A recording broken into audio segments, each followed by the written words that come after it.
Precisamente lo que caracteriza a Spengler es esta dialéctica. Estamos discutiendo en términos spenglerianos, porque en este momento estamos hablando de una cosa que es el equilibrio entre el espíritu y lo material. Si uno, para hacer un canal de YouTube o para acudir a un canal a verlo, necesita que le estén vendiendo cuestiones de orden material o reducen todo el conocimiento de las cosas y la geopolítica porque sí, la geopolítica es una ciencia social, pero uno se aproxima a esa ciencia social desde determinados valores. Lo esencial, hoy me ha sorprendido un miembro del canal, además antiguo, por el tipo de comentarios que hacía. Un tipo de comentarios que no eran considerados con el resto de los usuarios, algunos incluso respecto de mí, tuteándome y tal, y de una manera digo, uy, qué raro, ¿no? Porque la estrellita no es azul, es un azul clarito, ya lleva tiempo. Entonces, parece no entender el espíritu del canal. Entonces, estamos en esa dialéctica, que es una dialéctica puramente vital. Cuando uno se acerca a hacer cualquier cosa en la vida, lo hace a partir de unos principios o unos valores o desde una ausencia de valores. Y lo mismo ocurre que para la hora de hacer un canal en YouTube o a la hora de acudir a un canal. Uno elige aquello acorde a lo que uno lleva dentro. En el Evangelio, el de San Juan, si no recuerdo mal, dice que en la boca echa lo que el corazón lleva dentro, ¿no? Y que cuando uno debe decir siempre cuando sí es sí, cuando no es no. Pues de alguna manera eso es lo que hacemos con Spengler. Spengler pone mucho énfasis en que la verdadera fuerza, la verdadera fortaleza de una comunidad humana en la fase de la cultura es precisamente la primacía de lo espiritual sobre lo material. De ahí que veamos que cuando Spengler plantea que una sociedad, o sea, que un grupo humano alcanza el estado de cultura y crece y tiene fuerza, es precisamente por la vitalidad espiritual que tiene, no por la abundancia de bienes materiales. Si ustedes advierten, en la mayor parte de las civilizaciones, los momentos de decadencia y de caída coinciden con los de la abundancia y la cultura del sofá. Es decir, uno de los inventos burgueses, de forma, arquetípica, si quieren, por antonomasia, es el sofá, la vida cómoda, que es la antítesis de la tensión espiritual que te lleva siempre a la lucha permanente. La lucha en los tiempos en los que uno se crece no frente a la comodidad, no hay necesidad. Uno se crece frente a la adversidad, frente a aquello que nos desafía y que nos hace llevar nuestras características y nuestras cualidades, primero espirituales y luego físicas, al máximo. Y eso, una vez más, es Spengler. Por eso muchos que en el canal están viendo, los pocos que los ven, los vídeos de Spengler, a muchos les repugna. Uno me ha dicho ayer o anteayer, que ni Dios, que ni Spengler era Dios, ni yo soy su profeta, como para andar condenando a nadie. Digo, vale, pollo, al margen de lo que luego lo bloqueé por el resto del mensaje, pero el tema era el rechazo que le producía y sobre todo la incapacidad para comprender. Una incapacidad que no era voluntaria. Yo, desde mi percepción espiritual de la existencia, desde la visión tradicional del mundo, y cuando hablo de la visión tradicional del mundo, no estoy hablando de la visión tradicionalista de la vida, distínganlo, desde mi visión tradicional del mundo, nadie hace aquello que no está llamado a hacer, y nadie puede comprender aquello, y perdónenme si lo quieren entender bien, habrá gente que no lo pueda ni quiera entender, pero uno hace aquello que escucha en la voz de su sangre, en la voz de los antepasados, de los ancestros, en la voz de lo que le ha dado forma e informa su visión de la vida. En el arte y la ciencia reflejan siempre una etapa de la civilización. En la decadencia de Occidente, Spengler desarrolla esa idea de que tanto el arte como la ciencia desarrollan el ciclo vital de la civilización, ese momento en el que se encuentran, en ese momento de ascenso, en ese momento de apogeo, en ese momento de decadencia y en el momento final de la caída, de esas 4 fases oro, plata, bronce y hierro, que algún día en el canal, como parece ser que algunos tienen interés, probablemente toquemos esa idea de la edad de hierro, que también coincide con las etapas de la alquimia, y no les quiero perder mucho, y que también coincide con los mismos ciclos que siempre recogen toda la espiritualidad indoeuropea que se ha ido expresando en las religiones que más tarde irían tomando forma desde el mundo indo-iranio, de la India, hasta el mundo de la península europea, en aquellas religiones que no habían formado parte todavía o que no eran expresión de una visión totalizadora, global, universalista, abrámica de la existencia. Por lo tanto, para Spengler, las expresiones artísticas y científicas de una cultura no son meras manifestaciones independientes, es decir, olvídense de esa idea absurda de lo que llaman arte en la actualidad, que siempre son la expresión de un sujeto, de un individuo, no de un pueblo, y que está sujeta a una cotización de mercado y a una cuestión que es ese proceso de mercantilización del arte, que es, por definición, lo más alejado de lo espiritual que puede existir. Es eso, un comercio y una industria absurda, como podemos ver en muchísimas ocasiones. En este momento, por ejemplo, esto es una grandísima obra de arte que se está reponiendo de vez en cuando porque el autor se come el plátano y lo vuelve a pegar, y que ahora mismo se subasta. ¿Existe mayor cuadrilla de imbéciles? ¿Pueden definirse a estas personas, no como injuria, Yo no estoy diciendo que sean imbéciles como una forma de faltar a su dignidad como personas, sino en un sentido puramente descriptivo de ausencia de inteligencia. Lo que significa la palabra imbécil es eso, falta de inteligencia. Y la palabra inteligencia la empleo en el sentido de falta de capacidad para comprender. Uno, muchas veces, falta para inteligir, para comprender, para penetrar en la realidad y en la naturaleza de una cosa. Se puede ser menos inteligente que desplazarse a un lugar para hacerle una fotografía a un plátano pegado con cinta aislante en la pared y llamar a eso obra de arte. Ese fenómeno que se ha sucedido en distintas exposiciones y museos, como que es que el personal de limpieza coja la llamada obra de arte y la deposite en el contenedor de la basura por confusión. Es decir, cuando las personas se guían de su sentido común, distinguen perfectamente lo que es sencillamente basura de lo que es arte. ¿A alguien se le ocurriría poner en la basura la Piedad de Miguel Ángel, por ejemplo? No me quería hablar de Miguel Ángel, quería hablar precisamente de Juan de Ávalos, porque es lo que quieren hacer en este momento con la Piedad de Juan de Ávalos que está aquí en España. Les pongo por caso.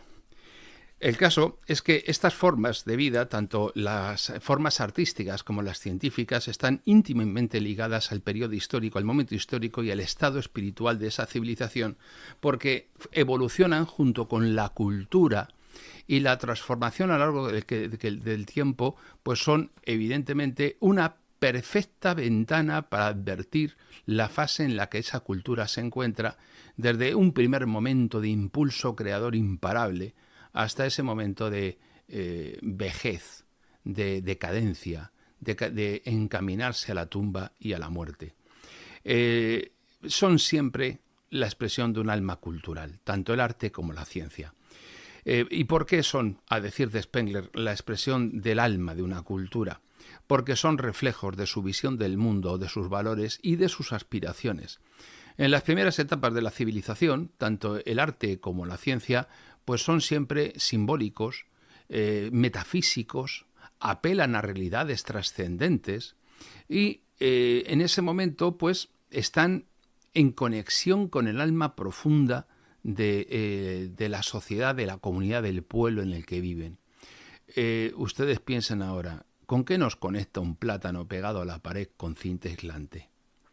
Bueno, pues a medida que esa cultura madura, se hace mayor, adulta, pierde su capacidad creativa, alcanza un punto de apogeo que empieza a ser reiterativo. Y después de ser reiterativo y de perder la capacidad creadora, automáticamente empieza a degenerar y empieza a perder esa vitalidad. Dejan de ser elementos simbólicos, metafísicos, trascendentales, y se empiezan a volver más técnicas, más racionales, más estructuradas. Y puedo poner ejemplo, ahora mismo están como locos en Alemania tratando de recuperar aquella basura que fue la Bauhaus, por ejemplo. Es decir, lo que algunos en el siglo XX dieron en llamar arte decadente, como reacción a lo que se dieron en llamar las vanguardias, que no son ni más ni menos que la más clara expresión del agotamiento de la civilización occidental. Europa, Occidente, vaciado y vacío, se ha mostrado como lo que es, algo que no tiene capacidad para generar ninguna expresión pública, artística, de una realidad vital, de una realidad espiritual. Los grandes templos de nuestra época, siempre lo digo, son los centros comerciales y los lugares de celebración deportiva. Es decir, lo lúdico, lo material, lo hedonista. Ni se hacen grandes construcciones dedicadas a la celebración de la virtus, que dirían los romanos, pública, el Estado, la sociedad organizada, la expresión política de una fuerza vital, ni tampoco se hacen grandes cuestiones religiosas, sencillamente porque la religión, la religio, es decir, el religare, el volver a enlazar con los orígenes, con los ancestros, con nuestro mundo, con el arquetipo, con el camino del héroe, con el sentimiento trágico de la existencia, con la visión apolínea de la existencia, todo eso ha desaparecido. ¿Qué es lo que queda? Se lo voy a resumir en una frase que a algunos les va a encantar. Pues queda el Papa Francisco. Es decir, la negación de un hecho trascendente y la degeneración precisamente por renunciar al mundo al que se pertenecía para acercarse a eso que llaman el mundo. Yo recuerdo cuando los cristianos decían que los enemigos del alma eran tres: el mundo, el demonio y la carne. Digo, ostras, ¿cómo lo lleváis? Miraos al espejo. El caso es que el arte medieval, por ejemplo, europeo, es un ejemplo de lo que estoy diciendo, cuando ponía su énfasis en lo religioso, en lo espiritual, reflejando el alma de una época, guste más o guste menos, era así. Y a partir de ese momento, por ejemplo, pasamos del románico al gótico, que se eleva hacia el cielo, que tiene una aspiración superior a lo cotidiano y al propio hombre, que trata de trascender el mundo terrenal y de acercarse a lo divino. Es decir, que trata de superar la propia naturaleza humana. ¿Dónde ha quedado eso? Y no digo que te tenga que gustar o que sea lo mejor o lo peor, no. Hay otros momentos. Fíjense, cuando llega el Renacimiento se muestra lo agotado de la cultura. ¿Por qué? Porque hay un retorno al pasado que no puede ser imitado, pero no puede ser reproducido. Ese neoclasicismo, ese querer volver al mundo grecorromano, ese querer volver al hombre como centro de todas las cosas. Y a partir de ahí podemos ver cómo el arte en la juventud de una cultura es siempre simbólico, pero también es espontáneo. Y es novedoso, es nuevo. Es la expresión de una visión nueva de la vida. Porque en ese momento, en la fase temprana de una civilización, siempre encontramos algo, que es una apuesta constante por la vida, por un impulso hacia adelante. Es una expresión directa de la energía vital de la cultura, siempre cargada de un sentido profundo de lo sagrado y de lo mitológico. ¿Por qué? Porque los mitos no son mentira, son aquello que son verdad, porque nos explican lo que somos. Y el arte en esta etapa no busca una perfección técnica, sino que es la expresión de una verdad más profunda, es la conexión con el mundo espiritual y con la naturaleza. En la cultura griega, por ejemplo, arcaica, antes de alcanzar ese apogeo clásico, pues el arte se centraba en la representación simbólica de los dioses y de los mitos. Es decir, en la explicación de nosotros mismos, en buscar la conexión con algo que en aquellas culturas los dioses no eran dioses perfectos, omniscientes, no, eran dioses defectuosos, reflejos de nosotros mismos. eran una forma también de integrar a los dioses con los hombres. Y por eso las figuras humanas eran estilizadas. No hay más que ver a Mirón, a Fidias, y el arte servía como un vehículo para expresar los valores espirituales y los mitos fundacionales. Porque toda cosmogonía que nos explica el origen de un pueblo siempre es un mito en el que nos explica a nosotros mismos. Por eso un pueblo no puede asumir la cosmogonía de otro porque no le es propia. ¿Qué es lo que puede llevar a los europeos en un momento determinado de su historia para asumir la cosmogonía de un pueblo asiático olvidando la propia? ¿Por qué llamamos a algunas cosas mitología y a otras las llamamos historia sagrada? ¿Cuándo rebajamos nuestros propios mitos y cosmogonías a la categoría de vulgares leyendas?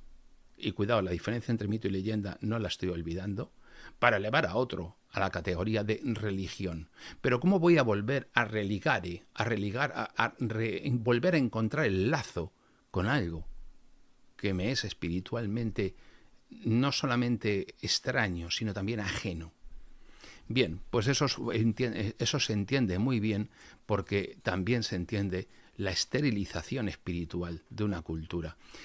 Puedes llegar en un momento determinado y metabolizar todo eso como ocurrió en Europa y de repente aparecer una Edad Media clamorosa, gozosa. Pero era una Edad Media precisamente en la que se había metabolizado todo aquel mito para convertirlo en una paganización del mito. De repente, ¿dónde estaba el odio a las imágenes, la iconoclastia? No, por el contrario, volvió a aparecer imágenes por todas partes. No hay más que ver las iglesias llenas de santos por todos los sitios. Cosa prohibida en el mito asiático abrámico. El arte, en el apogeo de la civilización, pues se queda al final en una pura perfección formal, técnica, pero no espiritual. Cuando una cultura alcanza su apogeo, pues el arte tiende, pues eso, a volverse técnico. Ya se desconecta del significado simbólico y profundo. Y es cuando se adquiere ese gran refinamiento en las técnicas artísticas. Y si nos damos cuenta, fíjense ustedes cómo en muy breve espacio de tiempo Occidente pasa de esa edad media de sangre, sudor y hierro en la que el Cid cabalga, a un mundo renacentista que, agotado espiritualmente, trata de regresar al pasado y cuando no lo consigue por imitación, surge lo francés. Surge el siglo XVIII, los tipos con peluca, las señoras con laca, y el mundo se vuelve de una sofisticación exquisita porque no tiene sentido, porque ha perdido su alma. En ese momento nace la Ilustración, nace la enciclopedia con Diderot, nace Juan Jacobo Rousseau y nace la descomposición de la naturaleza orgánica de las sociedades. Y todas las ideologías que nacen de ahí, unas intentan destruir el mundo que le precede y otras, en la limitación de su propia modernidad, tratan de reconstruir el mundo que han abandonado. Pero todas ellas son expresión de la decadencia. Por eso, en mi opinión, a mí no me interesa demasiado la política. A mí lo que me interesa es lo religioso, no en el sentido dogmático ni confesional, que toda política encierra. Y por eso en el canal la gente dice, usted es de derechas, usted es de izquierdas, y digo, y tú no entiendes nada. Eso no me interesa. No me interesa porque eso fue una fase de mi propia evolución que hace mucho que superé. Me puedo encontrar reflejado en los cruzados o me puedo encontrar reflejado en cualquier momento histórico, porque hay valores que se expresan en todas las épocas, pero eso no significa que yo las asuma o que yo me sienta propias. El otro día me decía un señor, ¿usted con qué libro de la División Azul se identifica? ¿Qué sentido tiene? Entonces, como digo, esa perfección informal y técnica precisamente lo que marca es el inicio de la pérdida de la vitalidad creativa, porque el arte comienza a dar prioridad a la forma sobre el fondo. Se ha perdido el contenido espiritual profundo. Un ejemplo, el arte clásico griego en la época de Pericles alcanzó un nivel de perfección técnica y formal impresionante. Pero Spengler argumenta que esta perfección técnica también señala el inicio de una fase de consolidación y eventualmente decadencia en el espíritu creativo de la cultura griega. Cuando llega a la ciencia en el apogeo, pues ahí aparece una racionalidad desnuda completamente de trasfondo espiritual. Porque eso es el caso típico en El hombre y la técnica, que es el libro que les voy a sugerir hoy, de Spengler, en el que la cultura ha alcanzado su madurez y la ciencia comienza a emerger como la forma dominante de conocimiento. Es decir, todo conocimiento se reduce a lo mecánico, a lo puramente cuantitativo, a lo que sencillamente puede ser medido, y niega cualquier realidad no mensurable, no susceptible. Es decir, si no es susceptible de ser medido, no existe. El objetivismo, el positivismo y todos los ismos filosóficos que han ido surgiendo con posterioridad para, por ejemplo, negar el augurio, negar el presagio, negar la intuición. ¿Cómo se mide la intuición? ¿En qué consiste? Es que no hay realidades humanas que, siendo reales, no pueden ser medidas. Y no estoy hablando sencillamente de esas, que formarían parte de una cierta forma de conocimiento. Decía Santo Tomás, el aquinatense, que la intuición era una forma de pensamiento propia de ángeles que tenían las mujeres. Sexo, porque no género, eso es otra modernidad aberrante. Sexo especialmente intuitivo. Nunca hay que desconfiar de la intuición de una mujer. La mujer muchas veces sabe más por lo que intuye que por lo que le cuentan. En fin, ahora ya también machista, se me olvidaba, me lo llamará alguien.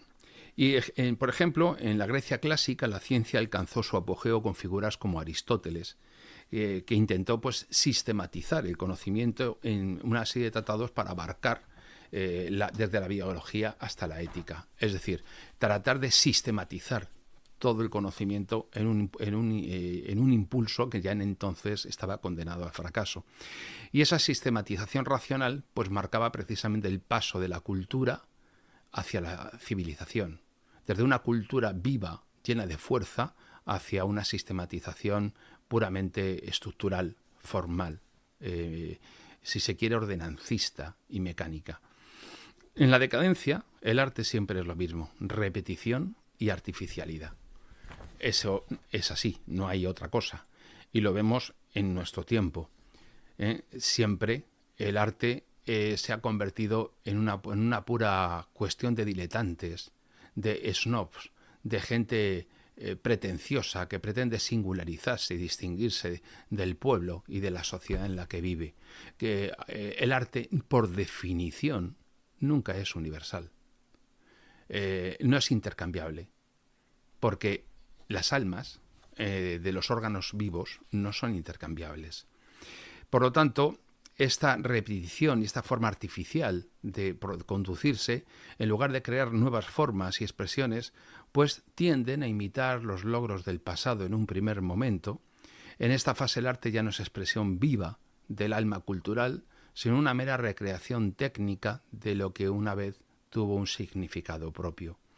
Durante el Imperio Romano tardío, el arte se volvió puramente decorativo, repetitivo. Y muchos dicen, uy, es que Roma siguió hasta Bizancio. Y digo, ¿para qué voy a contestar? Como si Bizancio hubiese sido una prolongación de lo puramente romano, de la Roma de los Escipiones. Digo, ¿para qué voy a decir nada si no entendéis nada? Como este señor que me descalificaba como profeta de Spengler y que decía, pues los chinos llevan ahí 3000 años, oiga, y digo, ¿para qué te lo voy a explicar? Como si hubiese habido una única continuidad trimilenaria sin distintos episodios de cultura y civilización que se sucedían de forma cíclica. Claro, eso es lo que le produce la más absoluta ignorancia sobre la historia de China.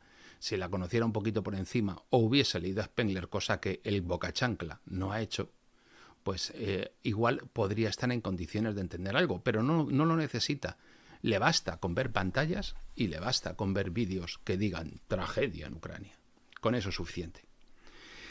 La ciencia, cuando entra en decadencia, pues peca también de dos cosas, que son de tecnicismo y de especialización.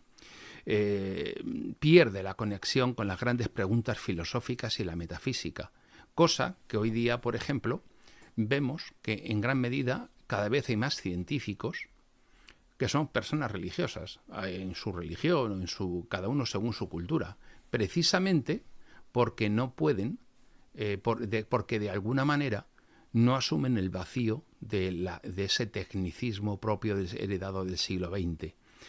La ciencia, en lugar de buscar la comprensión profunda del mundo como una parte más del saber, pues se enfoca en la eficiencia, la tecnología, la especialización extrema y se convierte en una herramienta práctica, pero no en una herramienta que busque la sabiduría.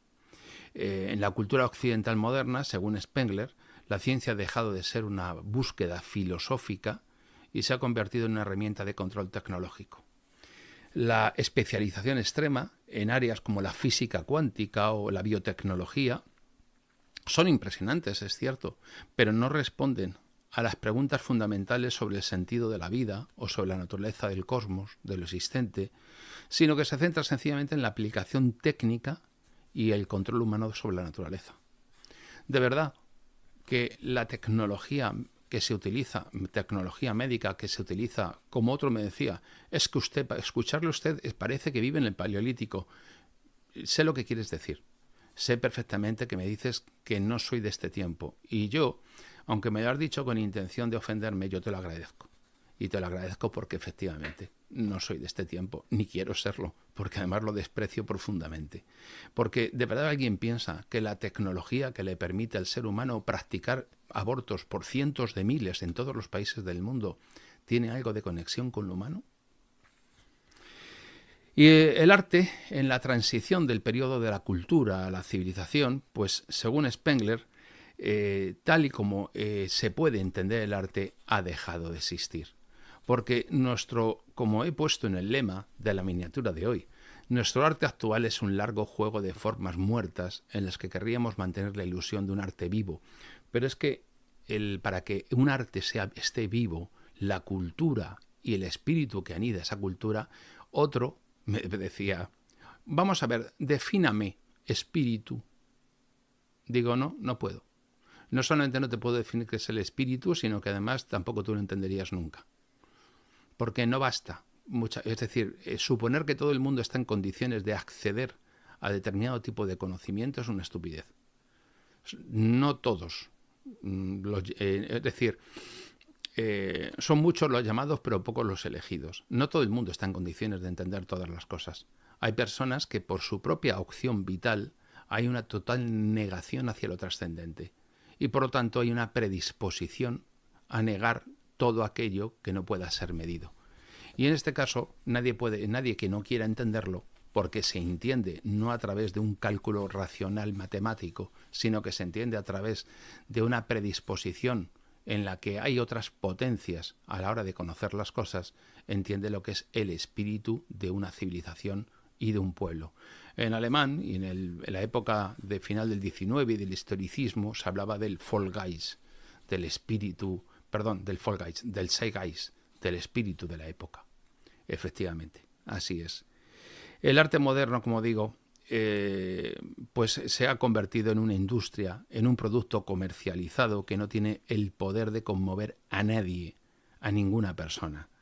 En muchas sociedades occidentales, por no decir en todas, hoy día lo podemos ver, se valora el arte clásico por su cotización, no por su significado, que ya está desligado de la sociedad que lo mira perpleja. ¿Qué tiene que ver el turismo con el David y las colas inmensas que se crean que hay para poder verlo? ¿Acaso hay algún tipo de conexión entre esas gentes y aquellas obras? Ninguno. Se admiran como formas muertas del pasado, sin más.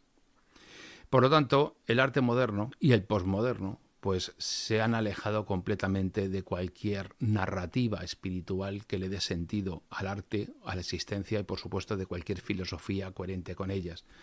Sencillamente es un bien de consumo y el turismo es un claro ejemplo de ello y está orientado pues hacia el mercado, la industria y el espectáculo, no hacia una reflexión espiritual y cultural y sobre todo difícilmente nadie se conmueve por sentir el arte actual como algo propio.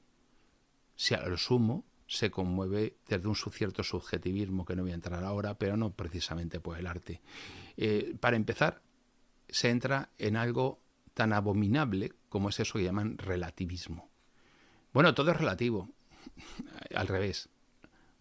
Nada es relativo, todo es absoluto. ¿Eres un radical? Sí. ¿Cuál es el problema? El fin de la ciencia ocurre lo mismo. Tecnocracia y deshumanización. Porque la ciencia deja de ser esa búsqueda del conocimiento por el conocimiento en sí y se convierte en una herramienta de poder y control. ¿El resultado cuál es? La tecnocracia, el poder de los técnicos. Ahí los avances científicos y tecnológicos son utilizados ¿para qué? Para mantener el control social y el orden económico. Pero ya no tienen una conexión con los problemas filosóficos que animaban a los primeros pensadores científicos. En la sociedad contemporánea, por ejemplo, pues el desarrollo de la inteligencia artificial o de la biotecnología pues es una muestra de que la ciencia se ha convertido en una simple técnica de poder y de control, de pura tecnocracia. Porque ya no busca comprender al ser humano en el universo, sino que lo que busca es esa clave de los procesos económicos y sociales que hay detrás de ello.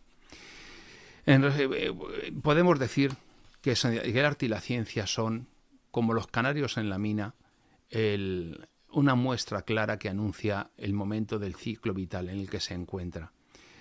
Siempre se pasa de un momento inicial con un arte simbólico y espiritual, con una ciencia conectada con la filosofía y la metafísica, a otra en la que se busca la mera perfección técnica, pero comienza a perder su vitalidad original para terminar en plena decadencia en un arte que es una simple repetición vacía y en una ciencia que se convierte en una herramienta tecnocrática de poder, completamente alejados de las grandes preguntas filosóficas. Y eso es inevitable en todas las civilizaciones, porque el arte y la ciencia no pueden escapar sencillamente a lo que no deja de ser una realidad. La decadencia de una civilización se refleja en su obsesión por lo material y la falta de valores y principios espirituales. ¿Qué arte le corresponde a una sociedad?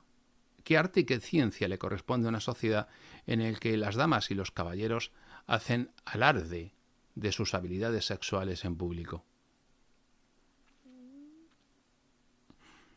Machos reducidos a sementales y hembras reducidas ni tan siquiera para procrear, sino sencillamente me voy a evitar la calificación para no ofender a nadie. Pero lo que hoy se hace bajo el nombre de arte es pura impotencia y mentira. Como verán, la cosa no es muy halagüeña, ¿no? Y la política, obviamente, tiene también una expresión de todo esto que vemos, que es el cesarismo. Spengler, en La decadencia de Occidente, introduce este concepto para describir la forma en la que la política de una civilización cambia durante su decadencia. El cesarismo siempre surge en la etapa final del ciclo de una civilización.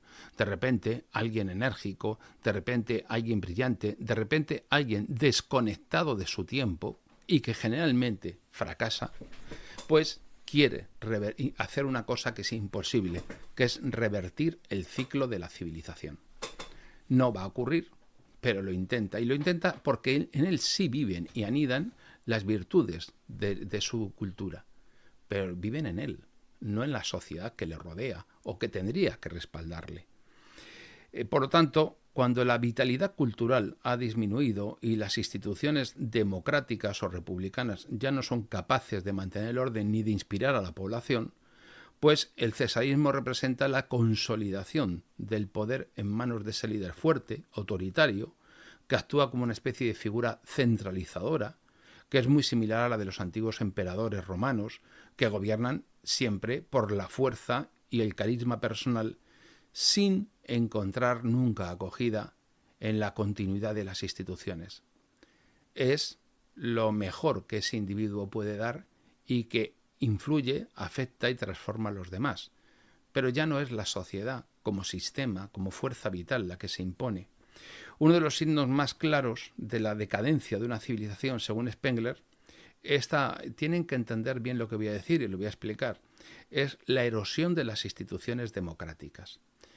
Spengler, cuando dice esto, no se refiere a lo que ahora se entiende por democracia, sino democracia en lo que literalmente significa demos, pueblo, cracia, poder, en el que es la sociedad, el pueblo, la que detenta el poder, porque el poder es fiel reflejo de los intereses de la comunidad. Eso es una institución democrática, aquella que garantiza la participación y la representatividad. Alguien se cree que la escoria de los partidos políticos, de la partitocracia que tanto criticó Sartori, representa algo parecido a la forma pura de la democracia. Les recuerdo que en la democracia ateniense no votaba todo el mundo, ni todo el mundo era igual.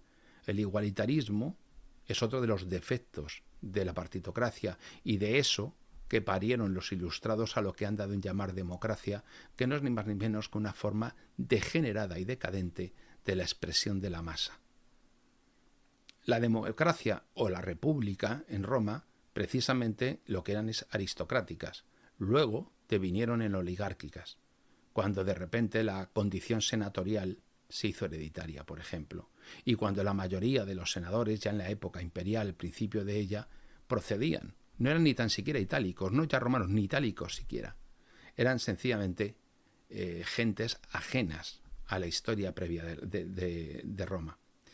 Así que en este momento las instituciones democráticas y las instituciones republicanas, y cuando digo republicanas no me estoy refiriendo a una forma de gobierno, sino de república, de res pública, de cosa pública, del interés público del Estado, eran sencillamente pues las formas más creativas de la cultura, la expresión política del Estado, ese Estado del que abominan. No los liberales cuando dicen majaderías como que no, el individuo, es decir, siempre plantean un enfrentamiento, en una dialéctica entre el individuo y el Estado. A menos Estado, más libertad del individuo. Claro, habéis negado la realidad de la vida social porque habéis negado la comunidad y la vida orgánica y por lo tanto solo os queda el individuo. Y el individuo, en ese feroz individualismo en el que le desvinculáis completamente de todos los entes naturales, lo exaltáis para ponerlo por encima del Estado. Cuando el Estado siempre es la expresión ética de los más altos fines de una comunidad humana. Pero claro, así andamos. Y en la etapa inicial o en la media de una civilización, estas instituciones siempre reflejan la participación activa del pueblo en los asuntos políticos, su confianza en los principios de gobierno que comparten, en el debate público, es decir, participación y representatividad. ¿Es que acaso los caudillos celtíberos, que eran exaltados a la jefatura, alzados sobre el escudo, no eran la más pura expresión de una institución democrática? Y había votaciones así a pelo y había principio de igualdad y elecciones cada 4 años y todo el mundo opinaba de todo y todo el mundo hablaba de todo.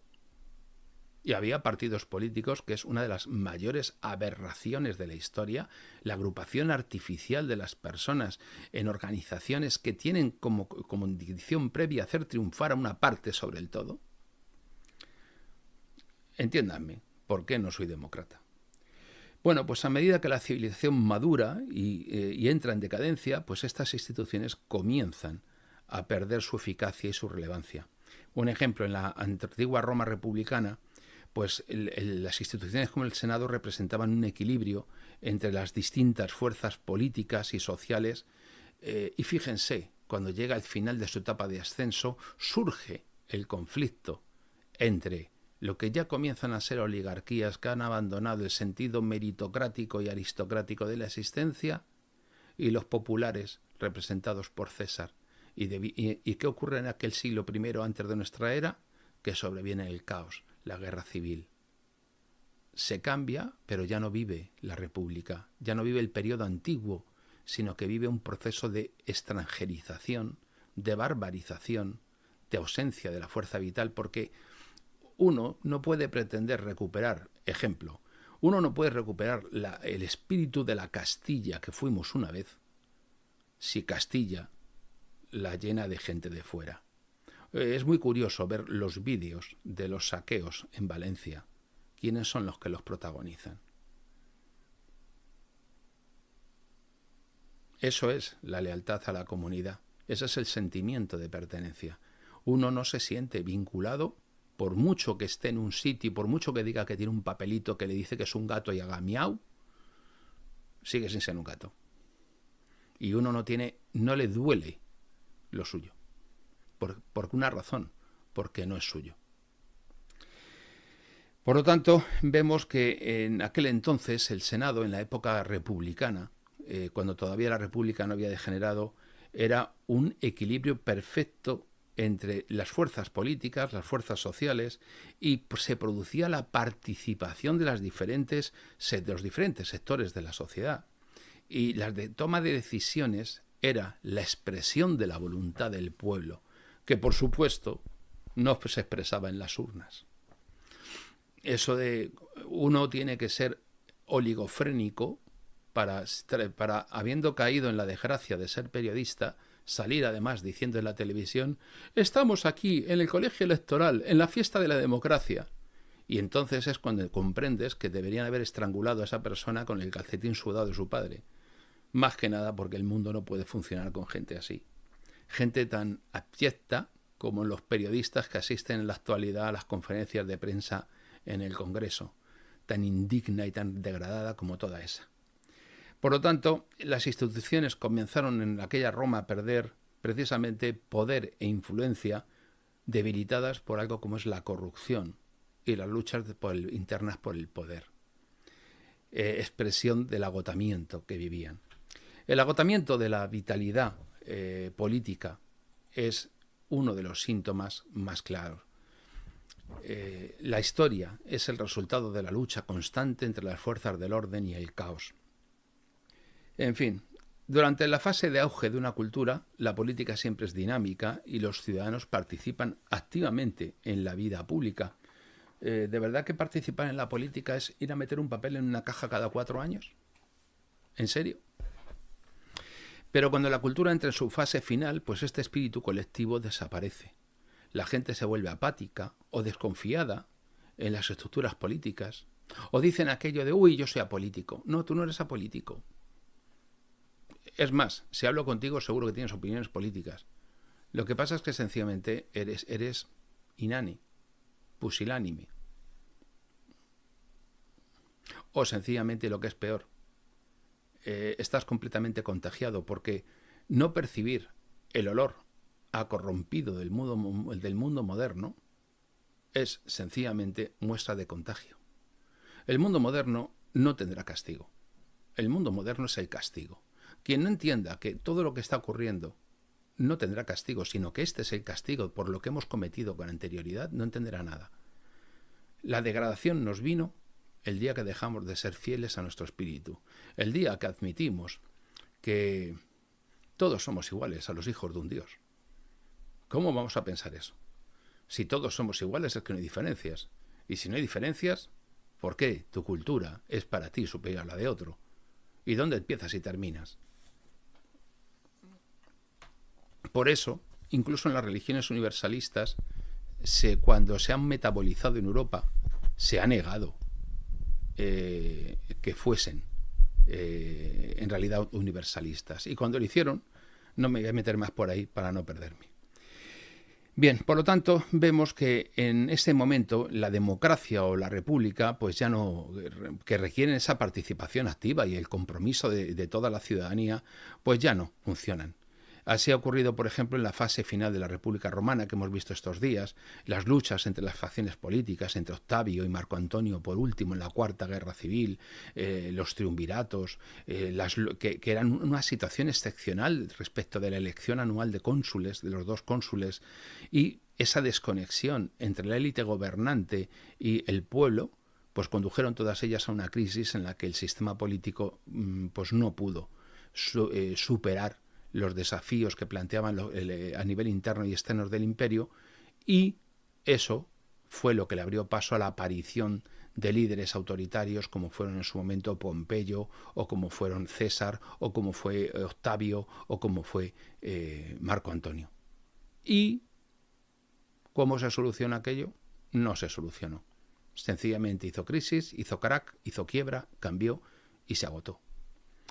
El surgimiento del cesarismo es cuando surge, precisamente se produce cuando las instituciones tradicionales ya no tienen eficacia, ya no son capaces de mantener el orden ni responden a las necesidades de la sociedad en ese momento, y se busca un remedio de urgencia, que es el hombre providencial, el cirujano de hierro que decía Joaquín Costa.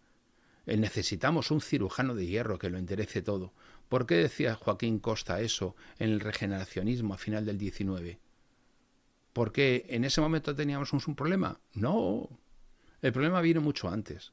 El problema, en el mismo momento, al igual que con Roma, el mismo momento en que la península ibérica alcanzó su apogeo, se sembró la semilla de la posterior decadencia.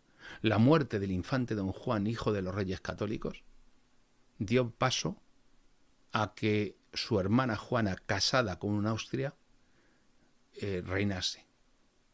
Y así llegó Felipe I, el Hermoso. Y automáticamente España se vio apartada de su destino en el momento de llegar a su apogeo. Y digo España para que nos entendamos, porque en ese momento decir España es una exageración. España aparecería después. Pero toda aquella vitalidad de Castilla, que era el pueblo más vital de Europa en ese momento, con mayor fuerza creativa y con más poder.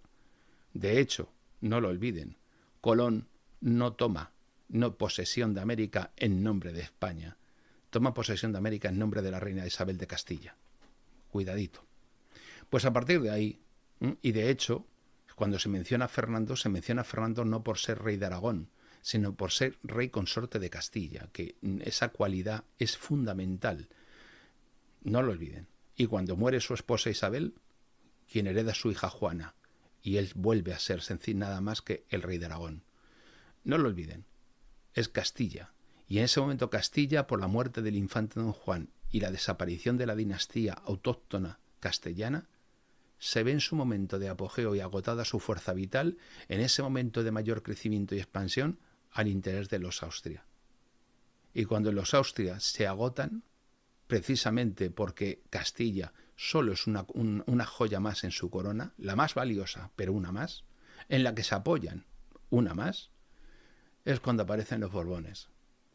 Y todo eso nos llevará a que Joaquín Costa en el final del 19 diga, ¡oh! Un cirujano de hierro. Un cirujano de hierro para pagar, ¿qué? 200 años de decadencia. ¿Acaso España en el siglo XVIII no era una extensión, el mayor imperio del momento? Pero tenía fuerza vital o imitaba la moda francesa. Verdaderamente Carlos III de Borbón, después de ser rey de Nápoles y de venir aquí a ceñirse la corona de España, servía para algo más que para alcalde. Es decir, el cesarismo, la necesidad del César para salvarnos, es una de las más claras evidencias de decadencia. Este César toma el control del Estado, normalmente mediante la fuerza o el carisma personal, consolida el poder de manera autocrática y es una respuesta al caos y a la desintegración social de una civilización en decadencia. Les hago una pregunta, piénsenlo, estudienlo, mediten sobre ello. ¿Es Putin la expresión de un estado de decadencia? Tras la caída de la Unión Soviética, es decir, tras el fin de la Rusia tradicional que representaban los zares, un poder estructurado, técnico, deshumanizado como fue el soviético, tras el caos que genera en una tecnocracia ilimitada que le lleva a convertirse en fuerza nuclear, de repente se acoge a un César que lo salve, pero justo en una fase final de esa civilización. Reflexionen sobre ello porque es un tema que yo todavía no tengo concretado en mi mente y que le he dado vueltas muchas veces. Y así, en la Roma, por ejemplo, antigua, como ejemplo, la transición de la República al Imperio se marcó por la llegada de los Césares, de Julio César, de su hijo adoptivo Octavio, y sobre todo, en particular, de ese prototipo de César, que es la interpretación que hace Spengler, un líder que toma el control en un momento de crisis y establece un orden basado en un régimen autocrático en lugar de confiar en instituciones republicanas tradicionales. Insisto en que cuando hablamos de republicanas no estamos hablando de formas de gobierno. Estamos hablando de la república, de la res pública, del Estado. Una de las características de este momento, de este cesarismo, es la centralización del poder. El poder se centraliza en torno a un individuo o un pequeño grupo de personas. Las estructuras políticas que antes permitían la participación y el equilibrio, pues entre distintos sectores de la sociedad, se han desintegrado o se vuelven irrelevantes. ¿Qué nos pasó en la península ibérica? Una vez que fallecen los reyes católicos, hereda Perijuana, luego hereda finalmente Carlos I, después de aquella rebelión de las comunidades, que todas las cortes de que los reinos tradicionales pierden importancia y se relativizan frente al poder del César Carlos. Y lo mismo ocurre ya con Felipe II. Los reinos tradicionales de la península ya han perdido contenido. Las instituciones ya no representan los intereses de los ciudadanos. Castilla, la península ibérica, se va despoblando para poblar otros lugares, se va desangrando económicamente para enriquecer a los demás y ya no ha perdido. Sí, somos el imperio, el más grande de la historia, vacío como una carcasa. Y a partir de ahí, pues el debate político desaparece, como de hecho desapareció con los Austrias mayores. Y la ley se convierte en una simple herramienta de control y, como digo, ya una vez finiquitado el debate político, Octavio, por ejemplo, que es como vemos, consolidó su poder precisamente después de una serie de guerras que debilitaron completamente a la República. Y aunque mantuvo las formas de apariencia y las apariencias republicanas, había dos cónsules, él y otro. El otro pintaba lo que yo te diga. Pues a partir de ese momento gobernó de manera autocrática siempre y en una suerte de centralización, y aunque no se llamase monarquía, que era en sí pues una forma de monarquía absoluta que no tenía ya más referencia. El liderazgo colectivo había desaparecido. Spengler sostiene que esta noción de liderazgo colectivo o de gobierno compartido pues ha desaparecido. Ya no existe aristocracia, aristocracia, poder de los mejores. Existe oligarquía. Y seguimos a Joaquín Costa, caciquismo. Y las figuras políticas que representaban a los distintos grupos dentro de la sociedad han perdido relevancia. Todo el poder se concentra en una figura singular que, por supuesto, va a hacer lo mejor para el pueblo. A veces hasta encontramos tristes parodias del líder, del hombre providencial. ¿Existe algo más patético que un embustero patológico como Pedro Sánchez, por ejemplo, que aparenta servir a todo el mundo y lo que hace es servirse de todo el mundo? Pero ahí lo tenemos. La política ya no es una cuestión de debate o de acuerdo entre facciones, no es una cuestión de equilibrios, sino obediencia a la voluntad del líder. Un ejemplo, pues Napoleón Bonaparte, al que Spengler cita como uno de los Césares modernos. Después de la Revolución Francesa, cosa más decadente no ha podido haber nunca, ni más baja, ni más rastrera, ni más mezquina, ni más plebeya, ni más vulgar. Pues él toma el gobierno como se corona a sí mismo como emperador, más que rey, y concentra todo el poder en su figura. Eso sí, busca al Papa como comparsa para investirse de la autoridad lejana del mundo antiguo que nunca podía poseer.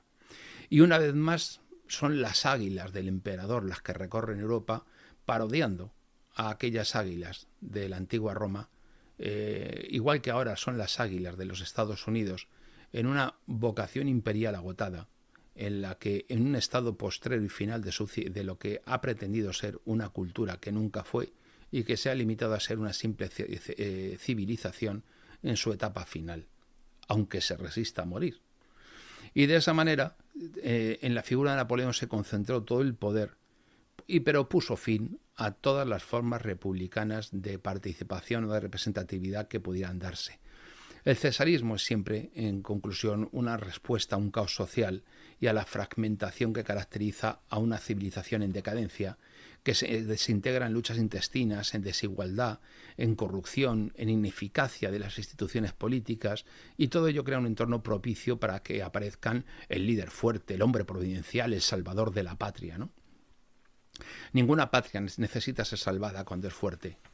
Solamente se salvan patrias y surgen salvapatrias cuando la patria ya es débil y moribunda. Ejemplo, 18 de julio del 36, caudillo de España, responsable ante Dios y ante la historia. ¿Pero qué me estás contando? Otro autócrata sin más. Y este orden del César es impuesto a través de la fuerza, de la centralización, y no cuenta con el consenso del pueblo porque no es expresión popular. Puede ser más o menos benigno o más o menos maligno, pero es la expresión de un mundo que se muere. Ya no existen. Por ejemplo, durante la República Romana, aquellas luchas entre las facciones, los populares y los oligarcas, que no aristócratas, pues dio lugar a la aparición de la inseguridad económica, a la inseguridad militar, y aquello llevó al colapso del orden político tradicional y creó precisamente ese ambiente propicio.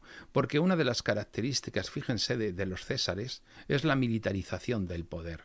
La militarización del poder político, que depende siempre el César del uso de la fuerza para consolidarse y para mantener su control. Aplíquense el cuento de los de Venezuela y busquen los rastros y los sesgos de esa figura en lo que viven a día de hoy. Y a medida que esa política tradicional colapsa, el ejército se convierte en una herramienta central del poder. Ya no es el poder del pueblo, ya no es la representación y la participación, ya solamente es el poder de las armas. Y en la Roma tardía los emperadores dependían cada vez más de las legiones, hasta el punto de que ya los pretorianos nombran a Claudio directamente, o sencillamente el ser César se subasta. Premio a tanto, a cuánto, y se elige, y se pronuncian, y proclaman las legiones a emperadores en distintos confines del imperio. Y todo ello es una muestra de la decadencia cultural a medida que las instituciones y los valores cívicos han perdido relevancia. La cultura se vuelve cada vez más materialista, más centrada en el poder.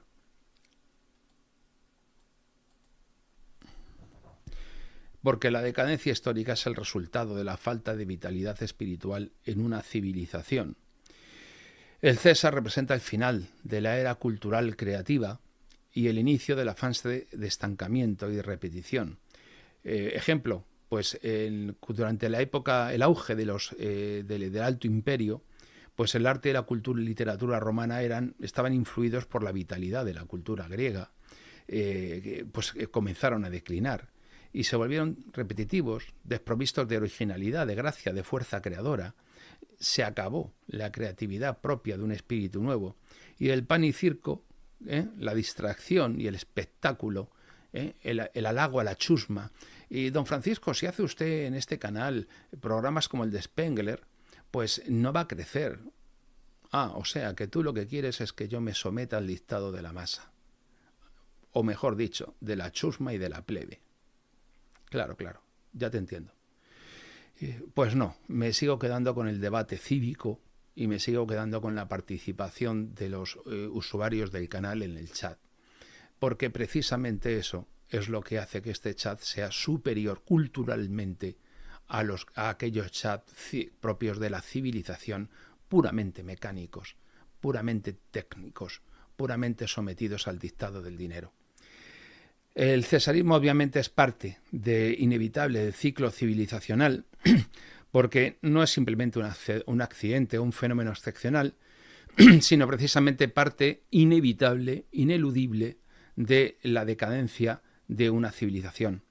Cuando la cultura ha agotado su energía creativa, la aparición de César es inevitable, porque las sociedades necesitan un líder fuerte para mantener el orden en tiempos revueltos, en tiempos de crisis, y entonces surgen los istas, felipistas, juancarlistas, aznaristas, putinistas, trumpistas.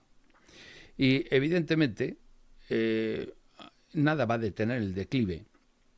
Y aunque el cesarismo puede prolongar su vida un tiempo más, lo que no puede detener es su eventual colapso, porque los seres vivos mueren siempre.